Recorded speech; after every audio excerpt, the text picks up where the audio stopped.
Olá, eu sou o Fernando Imperator, crítico de cinema e fundador aqui do Conacine, e agora a gente vai ter a nossa primeira crítica de cinema aqui no canal, crítica do filme Star Wars Rogue One. Esse é o primeiro filme da saga, na minha opinião, que não tem aquele arco clássico de um filme Star Wars, né? O Star Wars, ele é muito formulaico desde o primeiro, a fórmula é muito parecida, né? Uma fórmula baseada na jornada do herói.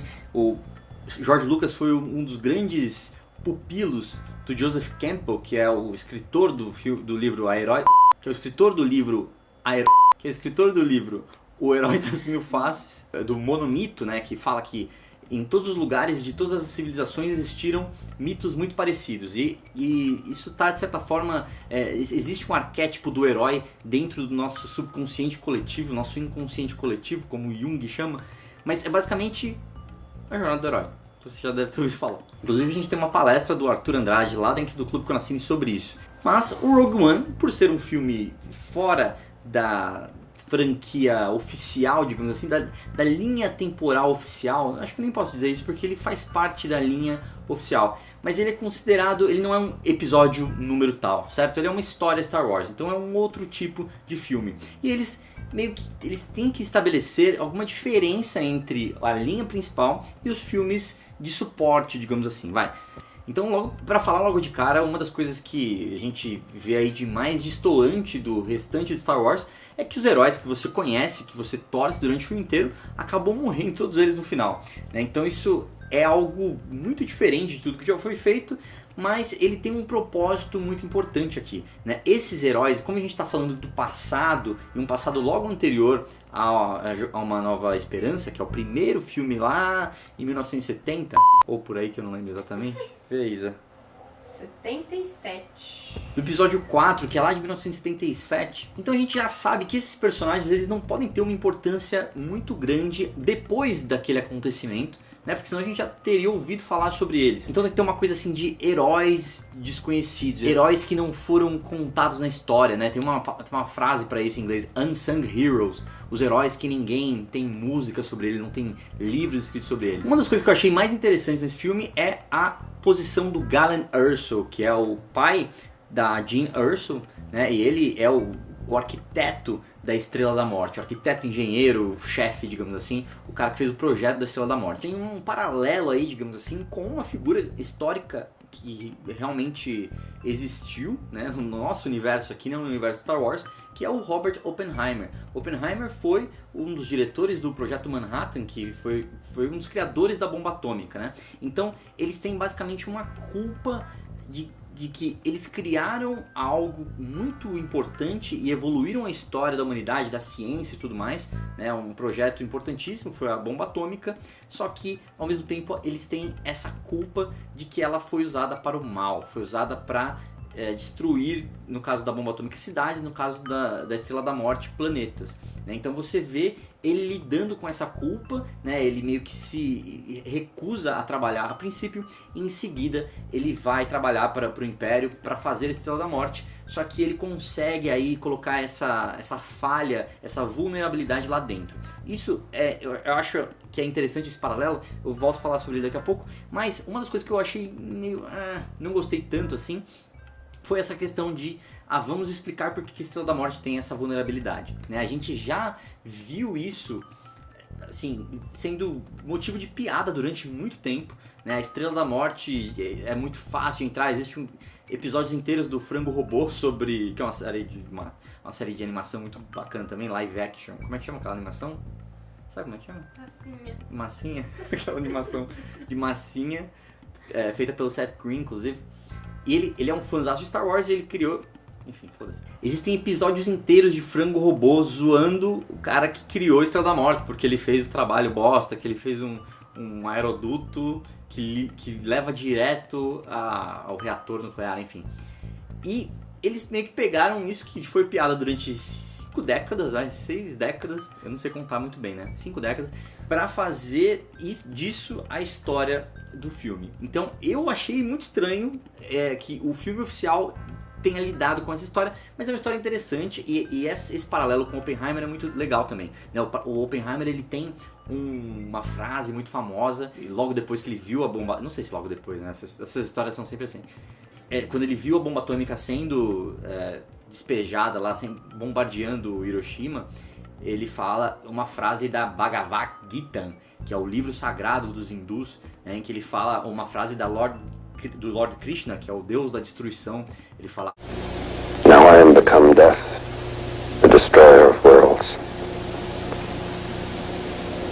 I suppose we all thought that, one way or another. Vou deixar um link aqui embaixo na descrição. Então tem toda essa questão bacana sobre a culpa de que se não fosse ele, alguém iria fazer, né? Então, do mesmo jeito que a bomba atômica, se não fosse o Oppenheimer, talvez os nazistas teriam criado a bomba primeiro e seria utilizada de uma forma pior para um mal.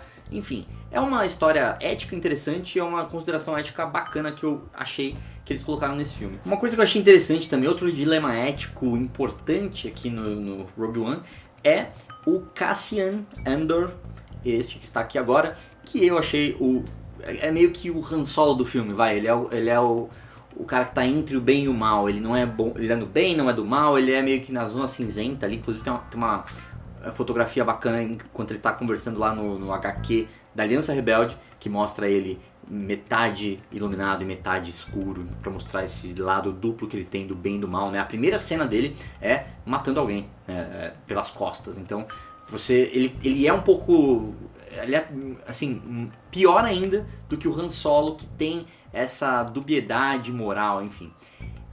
Só que ele tem muito pouco carisma, né? Você achou que ele meio ninguém ficou apaixonado por ele como todo mundo ficou pelo Han Solo. Pelo piloto. Pelo piloto? Você gostou do piloto? Eu gostei do piloto, então. O piloto que é um personagem, teoricamente abaixo dele, né? Tem mais carisma e foi mais interessante, assim. Uma coisa interessante dele é que ele levanta a questão da obediência pela obediência, né? Quando ele tem uma missão de matar o pai da Jean, né? De dar um tiro nele, só que ele chega lá e meio que se recusa a fazer, ele recusa as ordens dos superiores. Então é interessante porque mesmo sendo a Aliança Rebelde, enfim, eles estão contra o establishment, né? Contra o império, contra o governo oficial, digamos assim, mesmo assim eles acabam sendo soldados, eles têm a hierarquia deles, eles são obrigados meio que a lidar com esse tipo de situação de você tem uma ordem, você tem que cumprir e acabou a história, né? E ele meio que rejeita um pouco isso, ele questiona a autoridade, né? Ela fala isso pra ele. Por causa dela. Por causa dela, porque ele gosta dela. É, E ela fala isso. Se ele não tivesse conhecido ela... Então ela trouxe essa fagulha de justiça pro coração dele. Principalmente quando ela fala, parece um Stormtrooper. Você poderia ser um Stormtrooper. Nazista. E é verdade, né? Traz toda a questão ética de novo, assim, você é um soldado nazista. Você tá fazendo só o seu trabalho, mas você tá trabalhando muito para o mal, né? Você tá fazendo algo que é antiético, que é imoral. É a mesma coisa se você é, sei lá, um capturador de escravos que trabalha para o governo no século XVIII. Você está fazendo o seu trabalho, que é legal, está dentro da lei, você ganha o seu dinheiro honestamente, digamos assim, só que você está fazendo alguma coisa que é errada, né? Então, ele questiona isso, eu acho interessante isso, principalmente no mundo de hoje, você questionar sempre a autoridade, o que é certo e o que é errado, independente do que está escrito na lei, porque a moralidade vai mudando com relação ao tempo e como a gente vai evoluindo como humanidade. Os dois personagens, você citou, né, Isa? Os dois personagens asiáticos, né? A gente tem o monge cego, que é o chinês, né? O do Kung Fu. O quê? E quem é outro japo? Ah, só tem um japo, então. É o cego. O cego é chinês, Tá. o amigo dele é japonês. Né? Tipo assim, não é porque é uma outra galáxia. Não existe Japão nem China. Star Wars não acontece na Terra, né, Isa? Ah, eu sei, querido, não tô falando isso. Só que eles são baseados, né? Existe toda essa coisa. E é uma coisa até desse Star Wars, você tem pessoas de todas as nacionalidades ali representadas. O piloto que é meio indiano, paquistanês, uma coisa meio assim. A gente tem o próprio Cassian, que parece um pouco mais latino, né? Meio que latino-americano. A gente tem os asiáticos lá, o monge cego, e que traz essa coisa da força, né? Um pouco mais pro lado religioso, voltando um pouco às origens dos Jedi no começo da trilogia original. E você tem o personagem do samurai, digamos assim, que ele é um pouco mais sério, ele é diferente, ele é mais cético, né? Mas eu achei interessante esse equilíbrio em que esses personagens são personagens que têm, eles têm a personalidade própria deles ali, é bem interessante. Uma coisa muito legal que o Kung Fu, o cara do Kung Fu cego, né? Me lembrou muito um filme que eu adoro, que é muito pouco valorizado, mas que um dia vai ser lembrado como um dos grandes filmes, que Era Uma Vez no México, de Robert Rodrigues. Robert Rodrigues tem uma história muito interessante, que ele tem lá um personagem do Johnny Depp no filme, que ele é um agente da CIA e acaba ficando cego, né?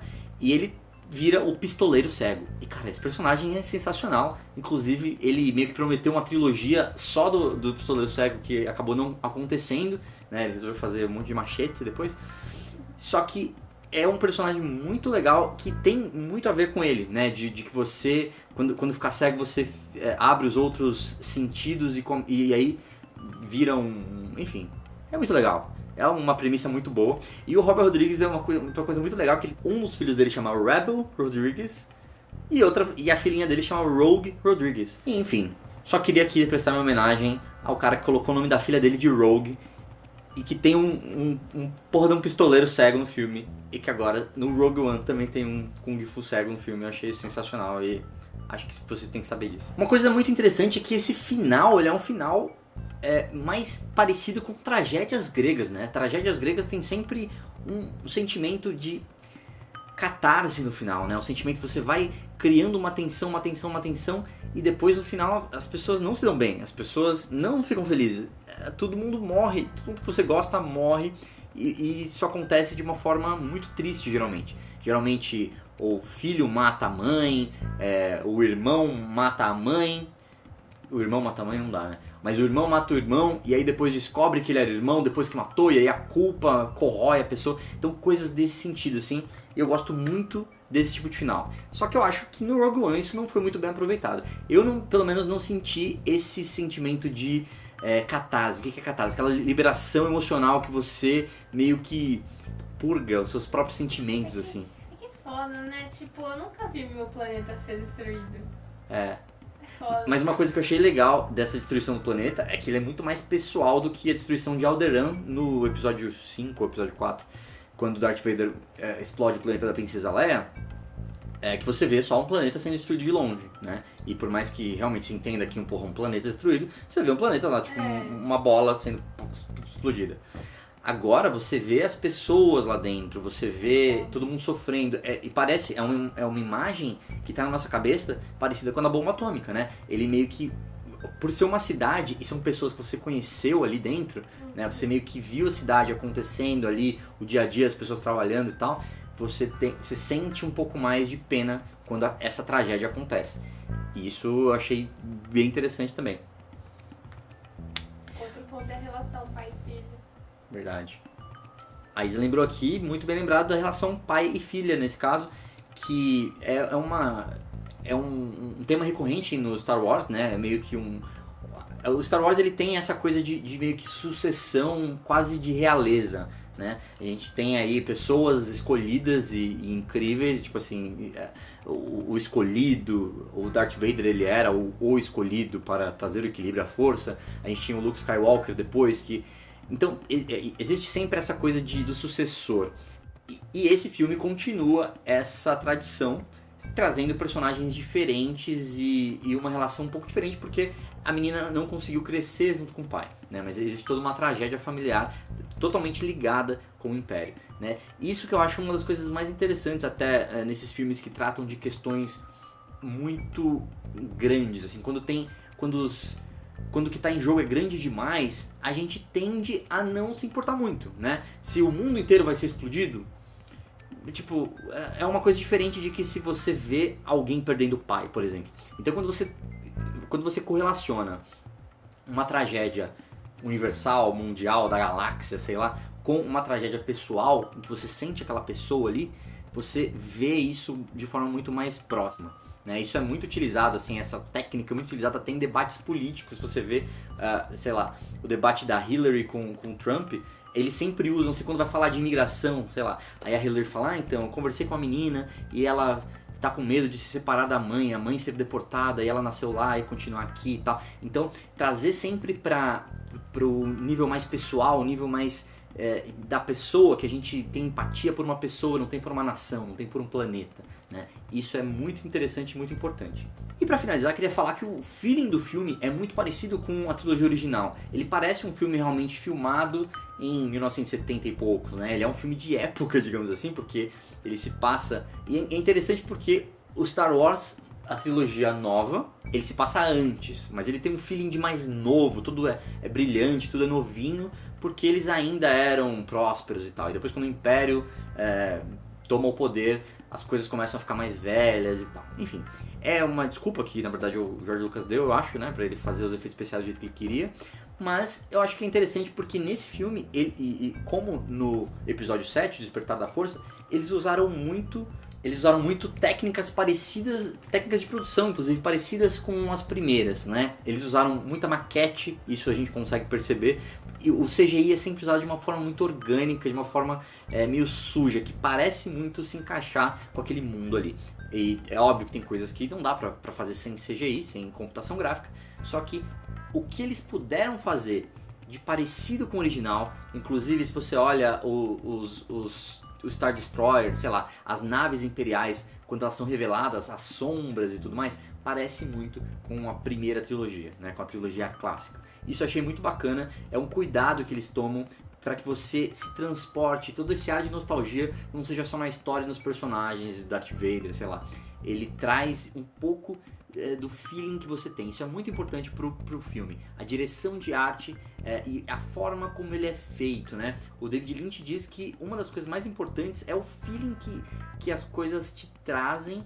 E você pode trabalhar isso de várias formas, com locações, né? Então você tem ali um lugar que você tem aquele feeling já, a música, enfim, tudo que engloba essa parte da direção de arte, trilha sonora e tudo mais, você tem esse feeling de um filme Star Wars antigo mesmo. E eu quase terminei de falar eu quase terminei o vídeo aqui sem falar do Darth Vader, né? O grande Darth Vader, com os maiores vilões da história do cinema, ele aparece aqui em duas cenas muito pequenas, né? Eu fiz um hangout com o Bruno Albuquerque, do Clube de Cinema das Portas, tá aqui o canal dele se vocês quiserem conferir, que a gente conversou sobre isso e ele falou, cara, um dos problemas pra mim foi o mesmo problema que o Gareth Edwards, que também é diretor desse filme e também diretor do Godzilla de 2015, é que no Godzilla de 2015 ele fica enrolando pra mostrar o monstro, acaba mostrando em duas vezes e você não vê muito dele. Aqui aconteceu a mesma coisa com o Darth Vader, né? É óbvio que isso faz parte do roteiro, é óbvio que esse filme o Darth Vader não é o vilão principal, então ele não pode aparecer tanto, ele não pode ter o tempo de tela que teria em um filme do Star Wars, talvez, um filme principal, digamos assim, mas eu também fiquei feliz porque o que mostra o Darth Vader mostra realmente a essência dele, ele fazendo coisas realmente malvadas, ele sendo alguém que coloca medo, inclusive nos colegas de trabalho, como a gente vê nos filmes da trilogia clássica, né? Inclusive, se você não assistiu, eu fiz um review junto com o pessoal dos Bons Companheiros para cada um dos 7 filmes do Star Wars. Então, clica aqui nessa playlist que você pode assistir todos esses episódios. A gente tem um episódio assim de 1 hora sobre cada episódio do Star Wars. Então, é basicamente uma nova septologia para você assistir. E a gente vai fazer o Despertar da Força, aguardem. Aliás, já tem o Despertar da Força. E a gente vai fazer do Rogue One, aguardem. Então é isso, espero que você tenha gostado desse vídeo. Vamos começar a fazer mais críticas aqui no canal e também outros formatos. Coloca aqui nos comentários se você gostou do formato e coloca aqui nos comentários também qual filme você gostaria que eu fizesse depois. A gente está começando aqui a temporada do Oscar e tem muito filme bacana para fazer review que eu vou atender a maioria dos pedidos que eu conseguir, beleza? Um abraço, a gente se vê no próximo vídeo, tchau!